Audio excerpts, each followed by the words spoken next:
Welcome to the Sprint to Profit podcast with Kirsty and Isaac. If you are an Amazon seller looking to grow your business with some of the latest tactics and strategies, along with some great guidance for your overall business, then you are in the right place. So pay attention and if needed, take notes. Let's get started. Hey everybody, welcome to the Sprint to Profit podcast. This podcast was developed by and for Amazon sellers to give you the latest strategies that are working right now to grow your Amazon business, as well as how to plan for your future growth and lifestyle. So if you're currently selling on Amazon or looking to get started in selling private label products on Amazon, then this is the right place to be to learn more about the ins and outs of the processes and strategies it takes to get ahead and make a long-term sustainable business. Let's jump into today's topic.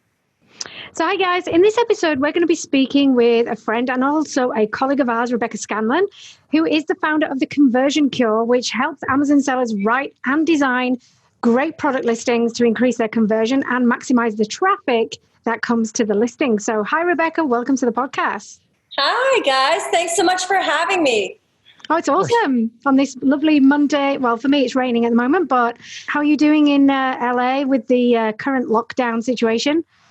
Well, we're adjusting. I have an 11 and 12-year-old, and they officially started online learning today. Nice.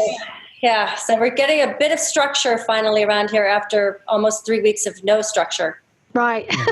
As opposed to the YouTube videos that they normally watch, which is like, Minecraft, watching people play that game or something like that, right? Exactly. Well, at least you can, legitimately put them in front of a screen and hope that they're actually going to do some work. Yeah, I don't know. I mean, it looks like he's doing work, but they have headphones on, so who honestly knows? Yeah, exactly. Well, before we jump in and get into all the awesome strategies that you've got in terms of being able to actually have significant conversion on your listings, I'd love to start by understanding a little bit more about your journey, how you actually ended up, number one, selling on Amazon, and then also how you actually ended up creating the Conversion Cure as well. Okay, wow, that's okay. It's been quite a journey. So I started on Amazon back in 2015 when it was still relatively new. And I had moved from New York City to California, and I needed to find a way to contribute to our family bills. And our children were just 5 and 6 at the time. So I really wanted a job that was going to give me flexibility as a mom. Yeah. So I saw this opportunity come along to create a business on Amazon. And I thought that checks a lot of boxes for me.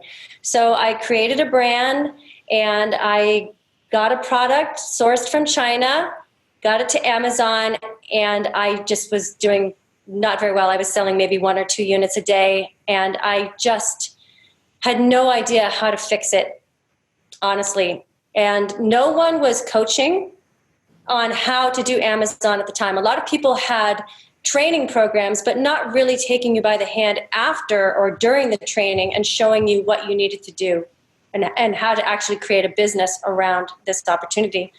And that is what led me to you and Isaac, because you guys, I think it was 2016 maybe, were hosting live workshops, in-person workshops for Amazon sellers to come and work on their business with you for 3 days.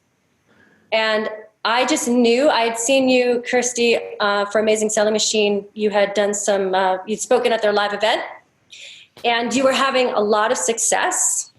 And you had what I wanted, right? That's usually how we find our coaches and mentors, is they have something that we want for ourselves. So it couldn't have been better. I was going to get to go spend 3 days with you. I met Isaac, and I was going to learn how to make my business better. So that's what I did. I went to Las Vegas. I met Isaac. I met you. You did exactly as promised. We had a live workshop where we had training in the morning, and then we would actually physically work on our laptops there, and you would come around and help us work on whatever we were struggling with. And one of the training sessions that Isaac led was on listings and optimizing your listing, right? So if you're not getting sales, let's look at your listing and get the clues on why you might not be making sales. And he asked for volunteers. And so I raised my hand, and I went up to the front of the room, and we put my listing. It was a set of plastic measuring cups. up on the screen. And we started to go through the listing. First of all, we started with, who was I selling it to and what was my brand and who was my customer. And then we went down through the title to the bullet points. And it was probably one of the biggest eye-opening moments for me as far as the disconnect on throwing products up on Amazon and hoping they sell to actually having meaning behind the products and knowing who you're selling to. Mm-hmm. Yeah. And it turned things around for me. I ended up, you guys were offering coaching after the live event, and I signed up, and that I stayed with your coaching for, I don't know how long. What was it? A year? Like 2 years? a year I never left. Like that. Yeah. 18 months probably. I never left. I did every coaching program, Sprint to Profit. I did private coaching with you guys. And that, I have a graph from Amazon. It was like April, my business was like this. I started coaching with you, and I kid you not, the graph went like that. And I became a 6-figure a month seller. So, and then soon after that, you guys asked me to join the Real coaching team and become a coach. So that's basically brought us up to, I think, the end of 2019. Yeah. And the interesting thing is that you mentioned there that the workshop, you obviously got critiqued because you were brave enough to put your hand up, and you got the critique of Isaac Coleman, which, it's kind of like it's left many people. Yeah, I call it skewering, really. It's skewered. But it's the fast way to understanding what's wrong, right? So I think it's interesting. The journey that you took was that you've gone from being vulnerable, getting out there, taking the skewering, to being, a coach for us. And one of the key elements that you coach on for Real coaching is exactly this. So you went from kind of, not actually knowing exactly what to do to now being one of the core experts in the industry, I believe, in terms of being able to get to the crux of the matter around exactly how you should position the listing for the customer, so that the customer can't do anything but literally buy the thing, right? So to me, anybody listening and you're like, I'm really struggling with this thing, I'm never going to get this thing, Rebecca has just proven by doing that journey that if you just put your hand up, get some help, embrace it, you could actually become an expert in this area, which is awesome. Yeah. And I mean, you've helped probably, hundreds of people in our coaching groups with this exact same issue, right? What's wrong with my listing? It's not converting.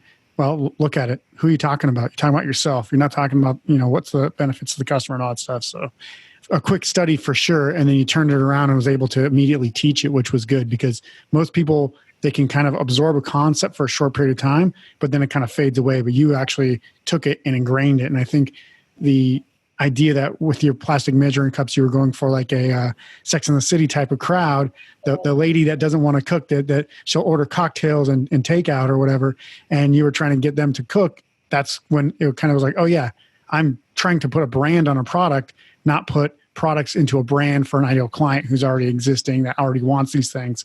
So it was kind of like a square peg in a round hole. And now you see that pretty clearly and right away for, people who are doing it as well. So I think that's probably your key superpower, if you will, is identifying what the practical uses and behaviors of people buying that product are, and how to turn it into good copywriting onto a product listing. 100%. I mean, it's like a religion for me now, yeah. Honestly. Yeah.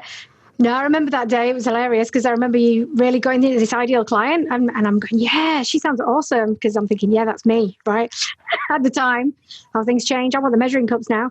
But yeah, but when you said it was the measuring cups, I was like, what? I don't even cook. Like, why would I need that? I know. I thought I was so slick, right? Because I had this cool name, Shake Me, Stir Me, and it was Sex in the City. It was the Miranda measuring cups. I mean, I thought I had that was all you needed to do. And no, you can be as cool and slick and chic, but if you're not connecting to the emotions of the person that's searching for that product and the problems they have, it's a complete miss. Yeah.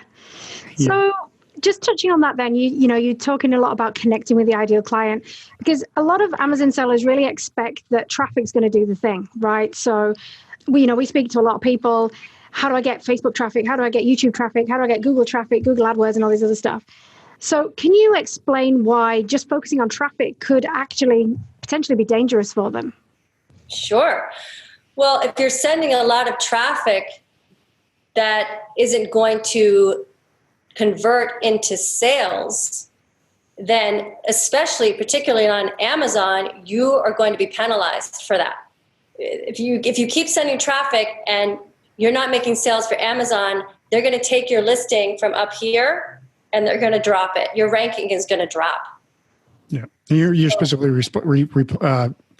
referring to keyword ranking on search terms. So they'll start to drop you because your conversion rate's dropping essentially. Absolutely. So if your keyword is measuring cups and your listing isn't solving the problem for that customer searching for measuring cups and you're sending a ton of traffic to it, then your ranking for that keyword, that main keyword, is going to drop. Yeah. And I think a lot of people always complain about PPC as well. And how do you see it as like, well, if I just turn up PPC and raise my budgets and bids, I can just increase traffic that way, right? And get more sales. Well, you're not going to necessarily get more sales. You might spend more money increasing your traffic. But if it's not the right traffic, and then if the listing isn't the correct listing for the traffic, it all has to go together. Yeah, of course. So would you say that before you even drive any traffic, you want to be focused first on the listing? Because as you just said, otherwise you could end up kind of tanking it or not converting and actually spending more money on something that is actually wasn't the right thing that you should have done in the first place. Yeah, 100%. Because so once your product has left the manufacturer and it's on its way to Amazon, and even actually before that, during the product research phase, you really should be having an understanding of who your customer is just from looking at the reviews from your competition. But for sure, you want to make sure that that listing is absolutely as good as you can get it. So the title, the emotional benefit-led bullet points in the order of the importance to the customer, and the images should be a direct reflection and tell the story of those emotional benefits before you even launch that product. Because, you're spending all that money again just to launch that product and get it ranked. And then if you've already got that listing that's going to convert the customers that land on that listing, then you're going to be able to maintain that rank. And that means that, doing that launch isn't going to go to waste either. And that actually segues perfectly into my question, which was basically, what would you consider the main 2 or 3 things that would be most important to Amazon sellers that they actually need to grasp when they're writing these listings to get the best conversion to sales as possible? And you kind of mentioned it. You started talking about the title being relevant, the benefit-led bullet points. You said that the images also kind of match up with the benefits. So kind of explain what the process is for you as well. You mean the process when I'm actually putting together a listing? Yeah. So like, how do you think about a title? How do you think about bullet points? How do you think about images and all that stuff? Well, you have to approach it it's like a 2-pronged approach, right? Because you obviously want to have your main keywords in your title and your relevant keywords. And just to clarify, that's so that Amazon can relate you to the customer search properly, right? Right.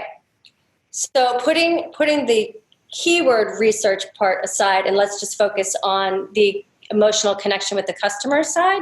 So for sure, the title should have your main keywords. It should be relevant to your product and what Amazon deems relevant for your product. And then it should also make sense.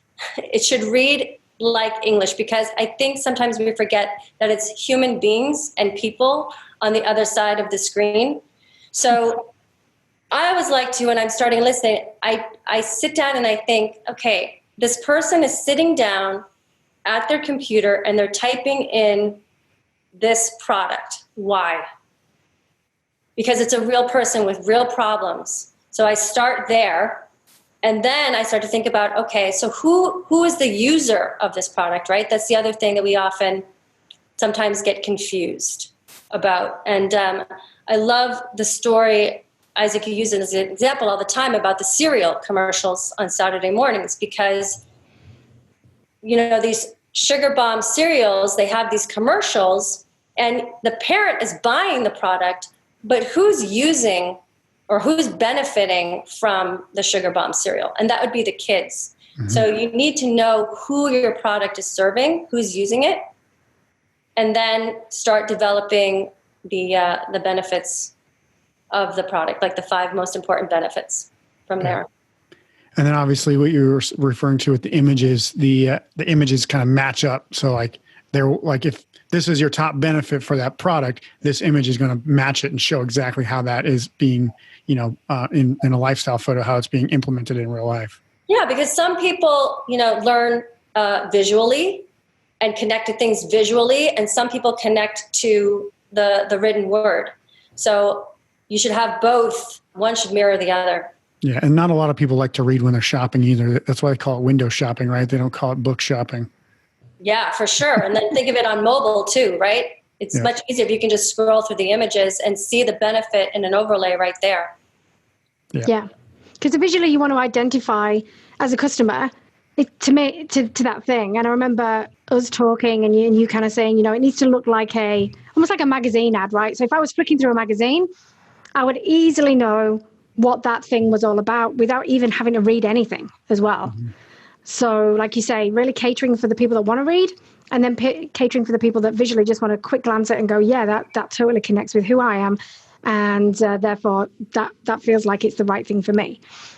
So as a new Amazon seller, writing their listing or writing a new product listing, what would you say is the first thing that seller needs to understand about their own listings, and how whether they even know if they've got good conversion or not? Because I know that, when you first start out, you'll do your first product, you're writing your listing, you're thinking about actually bringing the product in and launching the product. You're not actually thinking about that process that you actually went through there. And most of us don't even go back and relook at the listing at all, right? So we kind of then jump on to the next thing. It's PPC, it's traffic, etc. So number one, how would you even know if you've got, great conversion? And what's the first thing that people can do to double check that? And then what can they do next? Like, where would they go next? Okay. Well, one of the things that we teach about in our coaching program is that you should be checking your metrics daily, because you should know what your sessions are in Amazon, which means how many people are actually coming to your listing, and then how many people are buying that product that come to your listing. And that's that's your conversion rate, right? And some people out there are happy with, anything over a 10% conversion rate or 15, they think is fantastic. Honestly, I really like to see like a 20% conversion rate minimum. And I know that our students are seeing 20% conversion rates. So what's good? I would say 15% and above would be solid. But if you're at 15%, there's probably room in your listing things that can be tweaked to get you to that 20% and above. And how often would you recommend people check that, go back, revisit once you've launched a product? Well, you should be looking at your metrics really on a daily basis, or minimum like every Sunday or something, just to see what's happening so that you can take care of things in your business before things go bad. And then you should be, so if your conversion is holding, you should still look, right? Because, so for example, if your product is relevant for maybe a New Year's or a particular holiday, or, the fact that it's 2020, you should probably tweak your listing to, even reflect more what people are actually searching for. Mm-hmm. Yeah, so that's interesting, because probably a lot of people don't even think about that either, unless they feel that it's a giftable item, whereas most things at Christmas, unless it's probably like toilet paper, although now maybe could be a giftable item. Yep. But generally, everything's up for grabs right at Christmas. It doesn't necessarily have to be in your head that it's a gift. Yeah, I mean, technically every product is a gift, really. So and I would say if that's one of your benefits, that's probably not one of the main 5 benefits for your product. Yeah. Or a warranty. The fact that also, that really shouldn't be one of your top 5 benefits either. Yeah. And I think that's a good point, because a lot of people think like, oh, well, as a seller, all I'm thinking about is why won't they buy, right? But in reality, like you said before, it's more about why are they trying to use the product, not why are they trying to buy it. When you pitch them on the sale of the product, that's when they realize that maybe they'll go somewhere else and look around, because you are looking at them as a dollar grab instead of like, an actual human being. Right. How can I really help you? Yeah. I was going to say Kirsty was mentioning as a product's launch, maybe there's time to optimize, obviously if you're checking your metrics, and we've had people do this. This is kind of a habit that new sellers like to do. Oh, my conversion rate's only at 13 or 14%. And then they go in and tweak it. And then they wait 2-3 days and they tweak it again. And then they tweak it again and they tweak it again. So kind of, do you have any guidelines around like how often this process happens and how often you should maybe optimize, and maybe, do you start with one thing or just do the whole thing and revamp it? Or what would be kind of your guidelines around that? Yeah, always start with one. So if you're going to change your title, and then give it a week. Sit on your hands, give it a week, and see what the results are. For the bullets, you could probably change more than one at a time. But again, you want to isolate. So just do bullets and see what happens, or just do 2 bullets and see what happens. And again, give it a week. Images, same, especially your main image, which is tied to your sessions, like getting traffic, going back to traffic is tied to your main image usually. If you're going to change it, give it a full week and see what happens with your sessions and your conversion rates. Yeah. So that's good advice, because obviously people like to overanalyze and then they like to overreact and make changes all the time. It happens even with PPC a lot. So if you think it's going to work automatically, and I know because I've actually, you'll probably experience this the more people you work with, but I've actually had people where they paid me to write their listing for them. I said, okay, I'll write your listing. They put it up on their product listing, and like 10 hours later, they took it down because they said it didn't do anything to increase their sales. And I was like, well, it's 10 a.m. right now. You put it up last night at midnight and you expected a jump in sales between midnight and 10 a.m. today. And so they took it down. I was like, I don't know what to tell you. Like, you haven't waited long enough. Yeah, not even close. So I think a good 7 days is a good amount of time to see, what the effects are. Yeah, and so we talk a lot about this in a lot of our coaching groups and everything. But basically, what do you kind of find are like the most important factors when you're talking about the ideal client? Because we talked about this already a little bit. But people always talk about these avatars. Find their favorite magazines, their income level, what car they drive, how many kids they have, how big is their house, and all that stuff. Is that kind of how you look and approach an ideal client, or what's the way that you look and approach an ideal client? And what's the most important factors? I think that's way overcomplicated, honestly, for most business models, but especially for Amazon. It's really about, when I think about an ideal client, it's about a shared set of values and beliefs that they hold. And that's really what the ideal client, for me, that it boils down to. What are their problems? What do they believe about their problems? What do they value most?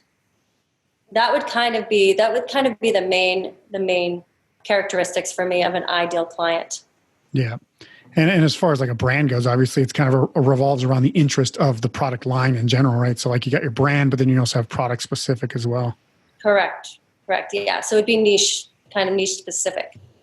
But once you know who your ideal client is, like once you're dialed in on what their problems are and what their values are, there's a lot of products and a lot of different niches that can solve problems for that same ideal client. Yeah. Yeah, that's awesome, because certainly when we do this process, or you do this process with people, they can feel very like narrowed in, right? They're like, well, if I just talk to that, then I can only sell these things. But that's a really good point, because essentially you're talking to a belief system as opposed to, Mary, who is, between 45 and 50 years old and likes to ride a bike to work every day or something like that, right? It's like use fitness, for example, right? You have people where they believe, again, like exercise for them is a religion, and they're not going to miss one day of exercise, and that's their priority, comes before getting like maybe I don't know, regular things like taking care of anything else. Like if they don't get to the gym, they're just messed up for the whole day. But then you have someone who values maybe more other things besides just getting to the gym on a daily basis. They have a different set of values and a different set of beliefs. So, but that doesn't mean that the same product couldn't necessarily be for the person that's like loves going to the gym versus the more casual end user. It just depends on how you create the listing and write to that ideal client, if that makes sense. Yeah, for sure. I mean, when you were just talking there, I was thinking about myself. I'm definitely that person that if I don't do something, now right now I'm stuck in the house, right? But so I've had to adapt. But generally I would get up, I would go to the gym and come back. But the reason I do that is not necessarily just because I want to go to the gym. The reason I do that is because I need an anchor point in my day and it sets everything else up. So what other things in my life are like that helps me attain the lifestyle that I need, right? So it could be like what I eat. Do I like to be outdoors?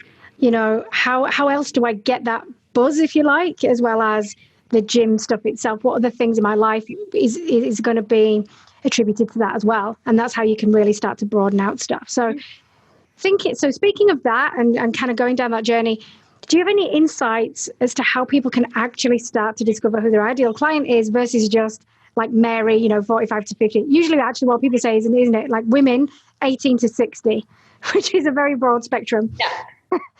So how can people, if they're sitting at home right now or they're listening in the car, whatever, is there something that they can, have you got any tips that they can do to help them really narrow in on who their ideal client is from that belief system perspective? Yeah. Well, I like to keep things as easy as possible. So I'd say start first with you and your passions and your interests and what you believe in. I do find it is a easier hurdle when you are the ideal client yourself, because you have, you intimately know, what drives you and what's important to you and what problems you're facing. So I would start there. Think about what your passions are, what your interests are. Yeah, that would be my main tip. Yeah. And I think a lot of people don't really do that to start, right? So they like go out, they get a product, they don't know much about it. They just see that it's got good sales numbers and it doesn't have a product line in general. Like what kind of advice might you give them to kind of try to spin that to their benefit or try to get the most out of that before they can, go off and create their own brand around something they're actually interested in? You mean where people try to retrofit a product into a brand? Well, just in general, there's going to be a lot of people listening who haven't built a brand or even chosen a product based on anything that they care about. So how do they actually get the most out of the conversion for that listen maybe? Oh, for the listing that they currently have? Yeah. Well, again, I think you need to think about what problem does it solve and who is using that product. Start from that. I would take a look at the reviews of people that are currently doing well and selling lots of that product, because you can find what are actual customers who are using this product. What are they saying in their own words? And that can give you clues to the values and beliefs that that customer might have. As also the questions and answer section, I find is a gold mine. What are people wondering about the product? What are they concerned about? What do they want to know? Yeah, I think that's like a pro tip right there, because it's basically like there's a survey right on Amazon and the consumers are actually taking their own question and answer survey. So if they're asking a question, you're answering it, or somebody's answering it. And you're getting great insight into what the customer is actually thinking when they're coming onto that page to make a purchase, right? So if you can actually answer those questions before they ask them, then they don't even have to ask them and they're just going to buy, right? So if they take that extra 2 minutes to write a question, hit submit, and now they're waiting for an answer, do you think they're really going to buy very quickly after that? Right. Yeah, and then you flip those questions into the benefit, right? So if they're wondering, does this fit the trunk of my car, or the trunk of a certain size? Let's just say that. Then you would say, fits perfectly, trunks of car. You answer whatever the answer is, you flip it into a benefit, because that's on the top of the customer's mind probably when they go and search for that product on Amazon. Yeah. So fits all standard SUVs or something like that. Exactly. Yeah. Awesome. mean, that's a great tip. I think a lot of people just don't really understand how to use their competitors' listings, what's already out there they just don't understand that this is such valuable research that's already just been given to them. All they have to do is look around for it. Yeah, so that's what I was just going to ask. So I think maybe someone sat at home, it's great, they're getting some information, but how would what's the exact process that you would do, right? So I think we talk a lot about benefits, but maybe people don't even understand what a benefit is, because I know that sometimes we have to talk give a lot of examples about what that is. So could you maybe think of an example where you turn like a feature of a product into exactly what that feature is actually solving for a person? Because I think that's probably where the difference comes in, right? People will have a product, they'll say all the features around it in terms of the thing and how it works versus what's the problem that feature is actually making, what's it solving? Yeah. So yeah, exactly. So think about what is this solving? And another exercise that we like to use that can kind of free things up is it's a great exercise to actually either do it with another person and have them ask you, what does this pot holder solve? If let's just say a pot holder is the product. And you say, oh, well, you're able to touch hot stuff. Okay, well, why does that help me? Well, because when you are cooking and you need to, grab the hot pot off the stove, you can grab it and you're not going to burn your hand or whatever. So you look at okay, so this is a pot holder, but what are the problems it's solving, or what is the problems that the product is solving? And then you can have that person ask you back and forth. So that's a great way, and record it on your phone. That's a great way to sometimes get to the benefits. And then I'm getting lost here on what you asked me. Well, I just wanted to point out that right there that you actually, so people think that they usually write, but they think that they write benefits into their copy, right? And they look at it and it goes like, oh, it's small and lightweight, compact or whatever. It's right. Like, what's the actual benefit of that? So like in the classic case that you just used, don't burn your hands. It seems obvious, but people don't actually write those obvious benefits into a listing because they just think, oh, well, customers should know that. No, customers want to know that you know that, and that you know that they know that, and that they know that you're trying to help them. Yeah, and that makes me think of something that I've noticed a lot lately, having now done lots and lots of listings, is the more obvious, actually, the better. And we tend to, I don't know if we think it needs to be fancier or more complicated, or again, we think that the customer already knows the benefit. Usually the most obvious benefit is the best thing that you can do. So keeps you from burning your hands. You can pick up hot stuff without burning your hands. It's an obvious benefit, but I think customers truly love that. They would love to know immediately, how is this going to make my life better? Mm-hmm. Yeah. I think one of the best ones I ever saw as well was one of those garlic, it's like a stainless steel thing. Garlic press or something? Yeah, not a garlic press. It's to help actually get rid of the smell. Oh, yeah. Yeah, and I was just looking at it. I didn't even know what it was, right? I was just looking at it. And then it was like, don't have smelly fingers for days. And I was like, that's what it does. It's just like this weird object. And then I was like, that's cool. That's pretty cool. So yeah, and that's kind of like the total benefit, right? It's like, it's not because it's small or because it fits in your drawer or it's made of stainless steel. That's exactly what it does. Is it makes sure that you don't have smelly garlic fingers basically for 5 days. Unfortunately, I don't think you can use it on your tongue to get rid of your bad breath, though. No, just skin only. Right. So what you would do is that would be the benefit. You won't have smelly fingers for days. And then what is the feature about that product that makes that benefit true? Yeah. Yeah, because I think a lot of people don't want to back it up with something. They're just like, I see this a lot, and I call them like disjointed bullet points, right? So they'll say the benefit, and then they'll back it up with like a 1-year warranty. And I'm like, well, what does that have to do with not having smelly fingers or whatever? Like, why don't you explain how your product works instead? And that's where people just don't get it. It's actually a flowing sentence right after that. Yeah. Yep. Cool. Yeah, cool. I mean, that's pretty clear to me. I don't know. Hopefully that's helpful for the people that are listening, that it's benefit and then feature that explains the benefit. That's pretty much it right there. That's how you write great copy. Yeah, exactly.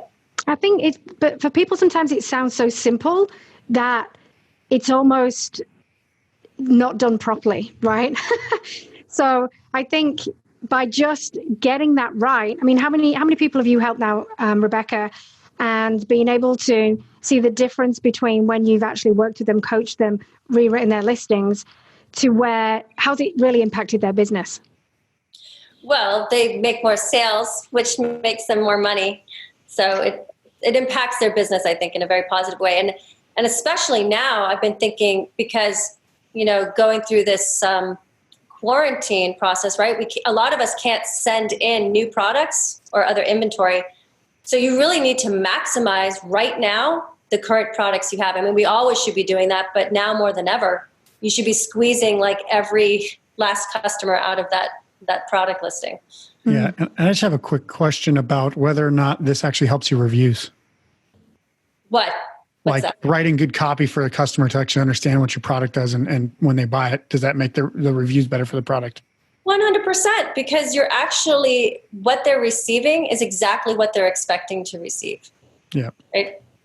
I mean, I think we've seen it a lot of times where, like, if you put a little humor in the listing as well, especially like maybe in a product description or something, you tell a little story in the product description to kind of really drive home the point of the product and all that stuff. Then you start getting really good reviews back, lengthy reviews, even humorous reviews from people. I've had some crazy ones in there that, like, people are talking about how they use my product and they feel like Thor and stuff. And I'm like, all right, you're getting a little overboard, but that's fun that you put that into a review for me. Thank you. But it's like, you know why? Because they're trying to connect with you now. Yeah. They feel like there's someone that you understand them. And that's the whole thing, right? When you write a listing that connects with people, they're like, oh, you get me. Yeah. And I think that's probably more than anything, everybody only cares in reality when they're buying products about what they're doing, right? How does it affect them and how do they feel?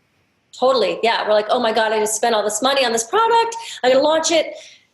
And you forget, like, the whole, the magic to it is actually just really helping people, right? Mm-hmm. So that's a great point that you made earlier as well, Rebecca, about the fact that right now, anybody listening to this right now, probably in lockdown somewhere in the world, right? So what can you do to help your business grow? Definitely focusing on your listings. So tell us more about the Conversion Cure and where people can reach you if they need any more help around this stuff, and need your guidance and expertise as well. Yeah, so the Conversion Cure came about because I obviously, like I said, this is like a religion for me. I truly love sourcing out who the ideal client is and how they're going to benefit from your product. So you can go to my landing page, which will explain everything more in depth, exactly what you get working with me. And that is the conversioncure.com. But we'll post a link below as well. So. Awesome. Yep. But in a nutshell, I'm basically going to do all the heavy lifting for you and deliver a kick butt listing on a silver platter. So I'm going to do all that research on the keywords. What are the main keywords using brand analytics and some other tools that I have. And then I'm going to have a conversation. Obviously, we're going to know who is the ideal client, who are we talking to, and who is the user, the benefit of using the product. And then I'm going to do my research, which is a lot of that is what I've told you, that there's nothing that I do that anyone else can't do, which is, and it just takes time.